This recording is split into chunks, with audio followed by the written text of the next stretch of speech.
ಸ್ನೇಹಿತರೆ, ನಿಮ್ಮೆಲ್ಲರಿಗೂ ಕನ್ನಡ ಮಾಹಿತಿ ಕೇಂದ್ರ ಯೂಟ್ಯೂಬ್ ಚಾನಲ್ಗೆ ಸ್ವಾಗತ.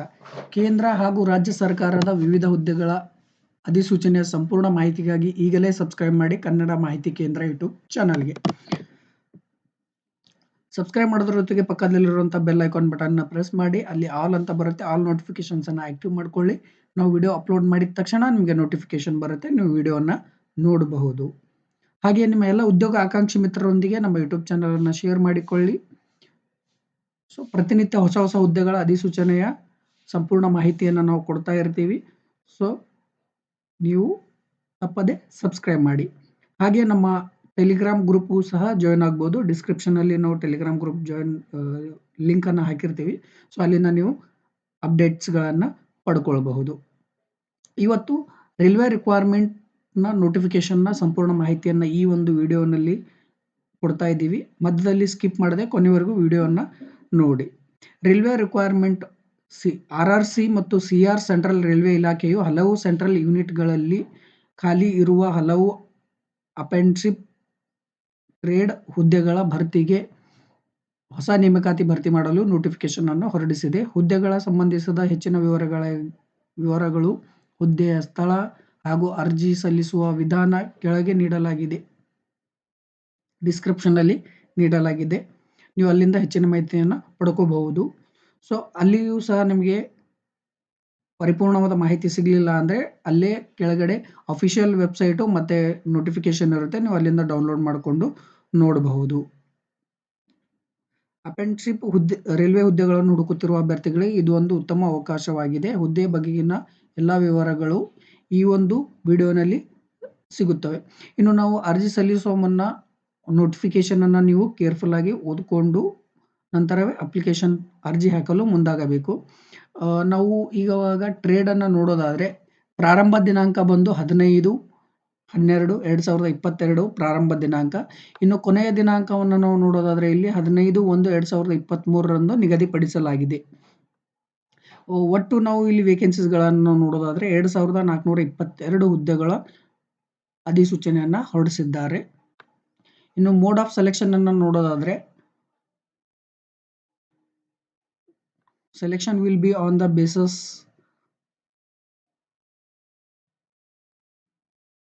basis of merit list prepared in respect of all the candidates who have applied against the notification.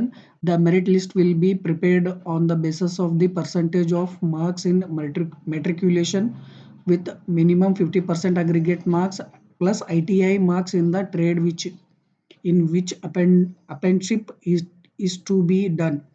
The panel will be on the basis of simple average of marks in the matriculation and ITI.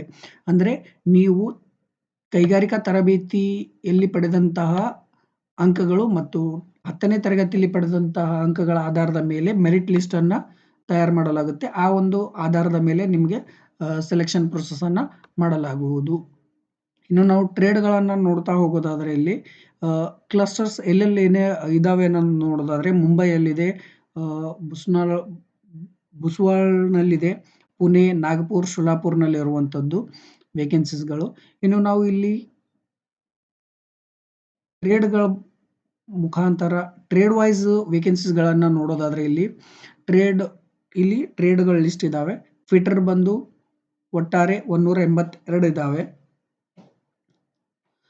Welder ಬಂದು 6 vacancy ಇರುವಂಥದ್ದು. Carpenter 28 vacancy ಇದೆ. ತದನಂತರ painter ಬಂದು 24 ಇದ್ದಾವೆ. Tailor 18 ಇದ್ದಾವೆ. So ಇವು ಬಂದು ನಿಮಗೆ ವಾಡಿ ಬಂಡರ್ನಲ್ಲಿ ಇರುವಂಥದ್ದು, ಮುಂಬೈ ಕ್ಲಸ್ಟರಲ್ಲಿ ಇರೋದು 258 ಹುದ್ದೆಗಳಿರುವಂಥದ್ದು. ಇನ್ನು ಕಲ್ಯಾಣಲ್ಲಿ ನೋಡೋದಾದರೆ ನಾವು ಒಟ್ಟು 50 ಹುದ್ದೆಗಳಿದ್ದಾವೆ. ಮತ್ತು ಕುರ್ಲಾ ಅಲ್ಲಿ ನೋಡೋದಾದರೆ 60 ಹುದ್ದೆಗಳಿದ್ದಾವೆ. ಕಲ್ಯಾಣ್ನಲ್ಲಿ ನೋಡೋದಾದರೆ ಮುಂಬೈ ಕಲ್ಯಾಣಲ್ಲಿ ನೋಡೋದಾದರೆ ಮುಂಬೈ ಕ್ಲಸ್ಟರಲ್ಲಿ 179 ಹುದ್ದೆಗಳು, 192 ಹುದ್ದೆಗಳು ಕುರ್ಲಾನಲ್ಲಿರುವಂಥದ್ದು. ಒಟ್ಟು 313 ಹುದ್ದೆಗಳು. ಮುಂಬೈ ಕ್ಲಸ್ಟರ್ನಲ್ಲಿ ಮತ್ತೆ ನೋಡೋದಾದರೆ 547 ಹುದ್ದೆಗಳಿರುವಂಥದ್ದು. ಇದು ಬಂದು ಸ್ಥಳ ಕ್ಲಸ್ಟರ್ ವೈಸ್ ನೋಡೋದಾಯಿತು. ಇನ್ನು ನಾವು ಟ್ರೇಡ್ ವೈಸ್ ನೋಡೋದಾದರೆ ಎಲೆಕ್ಟ್ರಿಷಿಯನ್ 540 ವೇಕೆನ್ಸಿಗಳಿದ್ದಾವೆ. ಫಿಟರು 956 ವೇಕೆನ್ಸಿಗಳಿದ್ದಾವೆ. ವೆಲ್ಡರ್ 184 ವೇಕೆನ್ಸಿಗಳಿದ್ದಾವೆ. ಡೀಸೆಲ್ ಮೆಕ್ಯಾನಿಕಲ್ಗೆ 194 ವೇಕೆನ್ಸಿಗಳಿದ್ದಾವೆ. ಮೆಕ್ಯಾನಿಕ್ 11 ಇದ್ದಾವೆ. 11 ವೇಕೆನ್ಸಿಗಳಿರುವಂಥದ್ದು. ಇನ್ನು ಪೇಂಟರ್‌ಗೆ 77 ಅಭ್ಯರ್ಥಿಗಳ ಅವಕಾಶ ಒದಗಿಸಿಕೊಡಲಾಗಿದೆ. ಬಡಗಿ 170 ಹುದ್ದೆಗಳಿರುವಂಥದ್ದು. ತದನಂತರ ಟೈಲರ್ 18 ಇದ್ದಾವೆ.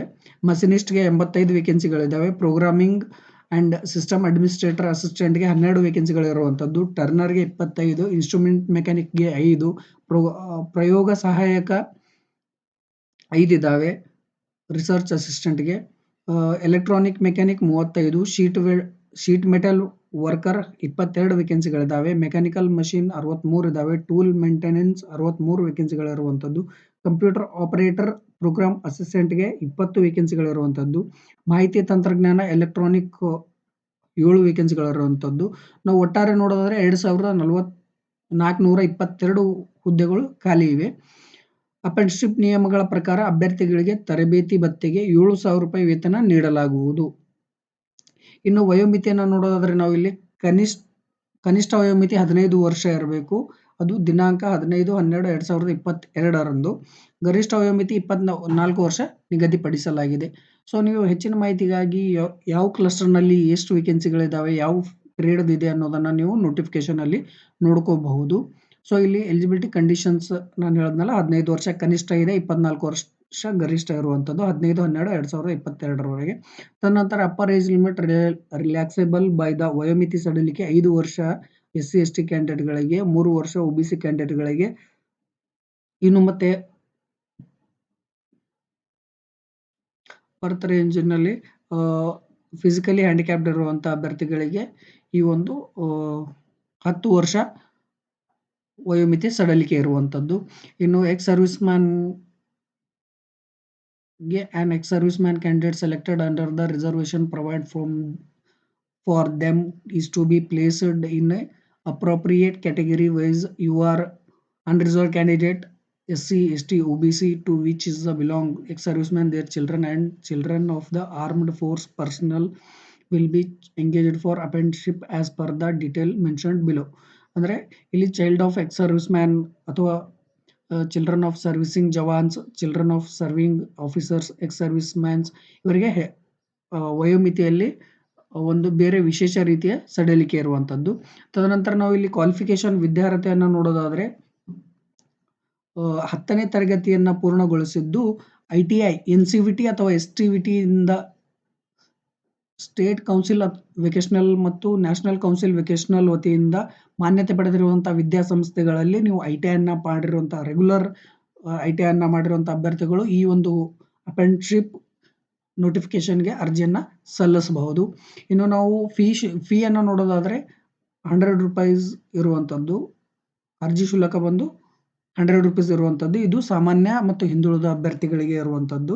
ಇನ್ನು SC ST PWD ಮಹಿಳಾ ಅಭ್ಯರ್ಥಿಗಳಿಗೆ ಯಾವುದೇ ರೀತಿ ಶುಲ್ಕ ಇರೋದಿಲ್ಲ. ಶುಲ್ಕದಿಂದ ವಿನಾಯಿತಿ ಇರುವಂಥದ್ದು. ಅವರು ಯಾವುದೇ ರೀತಿ ಶುಲ್ಕವನ್ನು ಪೇ ಮಾಡಬೇಕಾಗಿಲ್ಲ. ತದನಂತರ ಇಲ್ಲಿ ಫಿಟ್ನೆಸ್ಸನ್ನು ಚೆಕ್ ಮಾಡಲಾಗುತ್ತೆ. ನೀವು ಆನ್ಲೈನ್ ಮುಖಾಂತರ ಅರ್ಜಿಯನ್ನು ಸಲ್ಲಿಸಬಹುದು.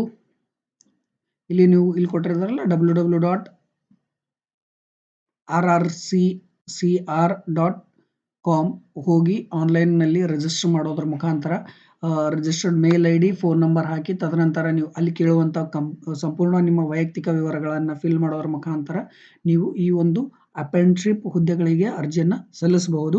ಇದು 1 ವರ್ಷದ ಕಾಲಾವಧಿವರೆಗೆ ಇರುವಂಥದ್ದು. ಇದು ಇಲ್ಲಿದೆ ನೋಡಿ, 1 ವರ್ಷದವರೆಗೂ ಟ್ರೈನಿಂಗ್ ಇರುವಂಥದ್ದು ಇದು.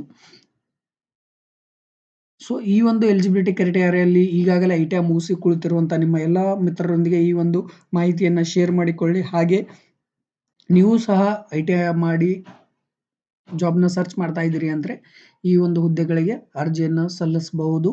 ಸಲ್ಲಿಸಿ ಅಫಿಷಿಯಲ್ ವೆಬ್ಸೈಟನ್ನು ನಾನು ಡಿಸ್ಕ್ರಿಪ್ಷನಲ್ಲಿ ಕೊಟ್ಟಿರ್ತೀನಿ. ನೀವು ಅಲ್ಲಿಂದ ಅಫಿಷಿಯಲ್ ವೆಬ್ಸೈಟ್ಗೆ ವಿಸಿಟ್ನು ಕೊಡ್ಬೋದು. ಮತ್ತು ನೋಟಿಫಿಕೇಶನ್ ಬೇಕಾದರೆ ಡಿಸ್ಕ್ರಿಪ್ಷನಲ್ಲಿ ನೋಟಿಫಿಕೇಶನ್ ಇರುತ್ತೆ, ಅಲ್ಲಿಂದ ಡೌನ್ಲೋಡ್ ಮಾಡಿಕೊಂಡು ನೋಟಿಫಿಕೇಶನ್ ಓದಿದ ನಂತರ ಅಫಿಷಿಯಲ್ ವೆಬ್ಸೈಟ್ಗೆ ವಿಸಿಟ್ ಕೊಟ್ಟು ನೀವು ಅಲ್ಲಿಂದ ರಿಜಿಸ್ಟ್ರೇಷನನ್ನು ಮಾಡಿಕೊಂಡು ಅಪ್ಲಿಕೇಶನ್ನ ಹಾಕಿ. ಧನ್ಯವಾದಗಳು.